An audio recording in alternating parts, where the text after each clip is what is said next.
Welcome back, everybody, to the final episode of the FL Studio Mix from Scratch. In the previous videos, please, I recommend everybody to go watch the previous videos that I did where I taught you how to do gain staging. I taught you how to mix with the EQ and compressor and how to use reverb, delays, and all that kind of stuff before you watch this video, because you're going to be a little bit confused, because right now we are going to master this track as quick as possible. You know what I mean? I keep telling people that I'd rather pay somebody a lot of money to mix my song than to master it, because mastering essentially should be a quick thing. Quick tips before you want to do anything that like when it comes to mastering or especially mixing, is to always get yourself a good pair of studio monitors or a good pair of headphones, because if you can't really hear what you're doing, you're gonna be in the dark. I'm not saying buy the biggest, most expensive ones. Alternatively, you can use your hi-fi speakers and just learn how those speakers sound like to sound good. You know what I mean? Listen to a lot of reference music and always reference your music and stuff like that. I'm gonna stop talking, and we're just gonna just jump straight into this track. But like I said, if you were here before, check out all the other videos. So let's just jump straight into this one.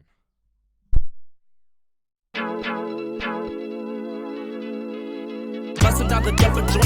Turn me up, you gotta turn me up. You got a brother feeling down. Turn me up, you gotta turn me up. You gotta feel it in the sound. Okay, this kind of sounds like, to me, it's quite loud already. Everything's hitting at like minus 0 dB. I'm gonna bring the volume down. I'm gonna bring it down on this equalizer over here. I'm gonna bring it down by like 5 dB, because I want to work by -9, -6 when I start putting compressors and all that kind of stuff. Give yourself as much headroom when it comes to mastering, because not enough. I mean, if your track's already hitting 0 and you're adding things to it, you only can go to 0. You know what I mean? You can't go more to 0. So we're going to just start at like -5, -6, give ourselves like a good headroom and stuff like that. Headroom is just the difference between 0 and the peak of your track. So the more headroom you have, the more you can bring it up later in post.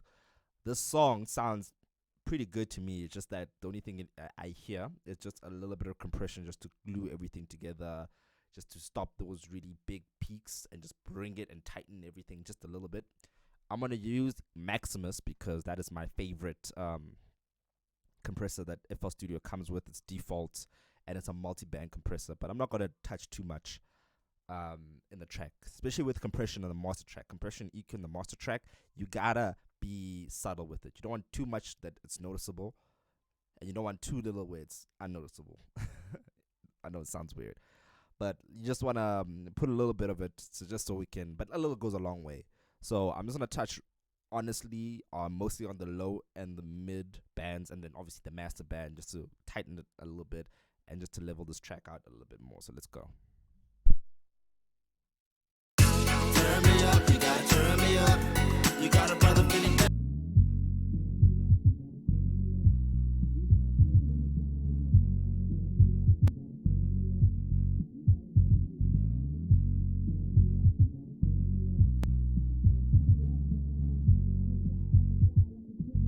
I'm a boy with the power, subliminal. Turn it up till it's optimal. Sway your hips is biological. I bench press with my mind, particles. I'ma eat the kitty up like an animal. Way too nominal. Cause everybody knows the Soul Jack's phenomenal. I'm bored in the house I'm bored. Cause all I ever do is make my music distort. Pornhub every day, man, it's a sport. Always on the trial premium, I can't afford, but it's good to facilitate. Generated rentals every day, I just turn me up, you gotta turn me up. You got a brother feeling down. Turn me up, you gotta turn me up. You gotta feel it in the sound. Turn me up, you gotta turn me up. You got a brother feeling down. Turn me up, you gotta turn me up. I can't stand a lockdown. I'ma slide like a criminal. I'm a boy with the power, subliminal. Turn it up till it's optimal. So now what I'm trying to do is having a very slow attack, faster release approach to when it comes to the compression. As you can see, my threshold, I'm just literally hitting just the peaks. You know what I mean? I want to just take the peaks and bring them down without affecting the song. I mean, like you do the comparisons just to see the in between. How does it sound like with and without all that kind of stuff? I'm quite happy with the sound that's going on. It's sounding pretty good. I'm like nodding my head and everything. And yeah, there's not much I can do with in terms of compression because like we did most of the work in these single tracks and getting everything to the like it's gluing now. It's gelled together now, and especially some of the EQ that we did over here post the compressors working well. But now we're gonna talk about the magic bullet, and now this is how I master my tracks. I take a limiter and I limit that peak, and I just make it like I wedge it, like I make it flat. You know what I mean? But I don't make it too flat. So I have a very fast attack, very fast release. Even the sustain, I put it down, and I put the ceiling of the track, and I just limit it there. I don't let any audio past that point, but I don't want to put it too much because now we're trading um, loudness for distortion. So a little bit of distortion can go a long way, especially when you want to do it unnoticeable. But then the more louder you want to get, especially when you have tracks that like you didn't mix and everything, you have to master. You're gonna have to kind of play with the attack and the release to kind of make it louder without. Sorry, my phone just went off.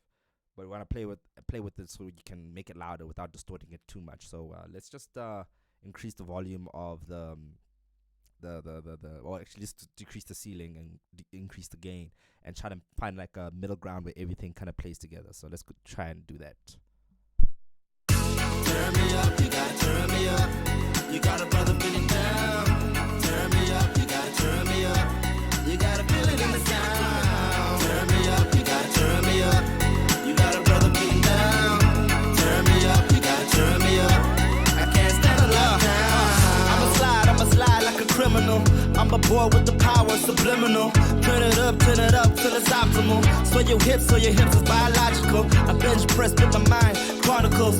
I'ma eat the kitty up like an animal. Way too nominal. See what I mean? Like those lines on top of here on your limiter showing you distortion, how quick it's compressing and letting go. But I'm not sending so much signal into there. Like literally, I'm just hitting it by like 0.5, maybe 0.67 dBs just into that. And because we have the compressor and the equalizer before that doing all that work for us and all the mixing we've done before that, it's not doing that much. Like I can increase the volume of this and to me it will sound great.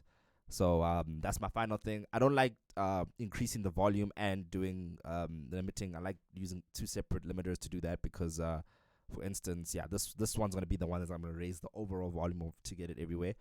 I'm just, excuse me, it's going to get really loud really fast, so just put down your volume a little bit. But now, once it's here, I'm just going to increase the gain of the limiter, and then boom, we're at the ballpark. Then I'm going to take out just some few things just to just make sure everything is right. Remember what I told you about before. We're going to use our spectral analyzers, VU meters, and everything like that just to finalize everything. But then the last and the most important thing, especially if you don't have proper monitors and if you haven't been doing this for a long time, is to reference. You got to reference your music across others, other songs. I'm not going to do that now in this video because referencing is a whole nother debate and a whole nother talk because like there are millions of songs and all the songs sound different from each other because they weren't mixed by the same person, they weren't recorded the same way, they weren't using the same instruments and so on and so forth. So you're gonna have to kind of like, I'm gonna do another video just explain referencing, how to reference your mixes and stuff like that. But for now, this is fine for me. It sounds good on my speakers, and the speakers that I have really translate well outside. But yeah, anyway, here comes the loud part. So please turn down the volume now. You've been warned. Turn me up, you gotta turn me up. You got a brother feeling down. Turn me up, you gotta turn me up. You gotta feel it in the sound. Turn me up, you gotta turn me up. You got a brother feeling down. Turn me up, you gotta turn me up. I can't stand alone. I'ma slide like a criminal. I'm a boy with the power subliminal. Turn it up till it's optimal. So your hips is biological. I bench press with my mind. Chronicles. I'ma eat the kitty up like an animal. Way too nominal. Cause everybody knows the Soul Jack's phenomenal. I'm bored in the house I'm bored. Cause all yeah, painful. That's how you get the song loud, and like for me, that's just commercially ready. I'm just gonna go through my my RMS values and my spectral analyzer just last minute just to see if everything's hitting roughly at the right place. Different music obviously has its own like different genres of music have its own different place of loudness, but to be safe, I always aim for -7 dB RMS, not full scale RMS. There's a big difference between the two. Again, I'll do another video like talking about that. But I've seen sometimes rock is -10. They can even hit -9. I've seen some tracks at -7. Like I said, like even the reference songs is very hard to say. And what even kills me most is what I've saw on different streaming platforms like Spotify, YouTube, and stuff. They have their own level of volume where they're what you call attenuate your track or make it softer or louder depending on what platform they're using. I see YouTube brings it down to -10 RMS, but then don't yourself put it at -10 because it's going to be brought down to even softer. So -7, good spot. It's loud as possible. Like it's better there, and then it's easier for like let them decide what volume they're gonna put it on. But let's just look and just check if everything's there. Again, warning, it's gonna be loud. Turn me up, you gotta turn me up. You got a brother feeling down. Turn me up, you gotta turn me up. You gotta feel it in the sound. Turn me up, you gotta turn me up. You got a brother feeling down. Alright, so I'm in a little bit of a situation over here because my song is only hitting -8.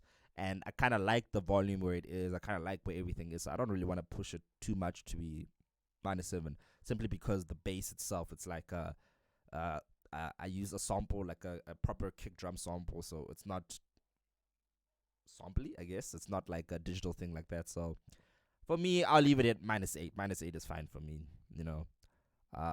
If you want more volume, you can either increase it by the limiter, but then remember, I don't want too much distortion from the limiter, or I can increase the low end of the track, but it's just giving it more bass. But right now, I'm happy, I'm excited, I love the song, it sounds good, it feels good, and it got me going. Thank you so much for sticking with me to this whole mixing a song from scratch. Like it's just an honor for me, just for the people who did watch this and everything like that, like, and just stuck with me from video 1 to this video. It's just that it just with the people especially who have like came back to me and told me how their songs have changed and everything like that. I really appreciate everybody like that, and I really hope that your music does get better and that help. I will obviously make more videos like this because I love teaching, but at the end of the day, you just make your music, make the song how you want, and all that kind of stuff. But anyway, guys, I love you so much. I'll see you in the next video. Goodbye.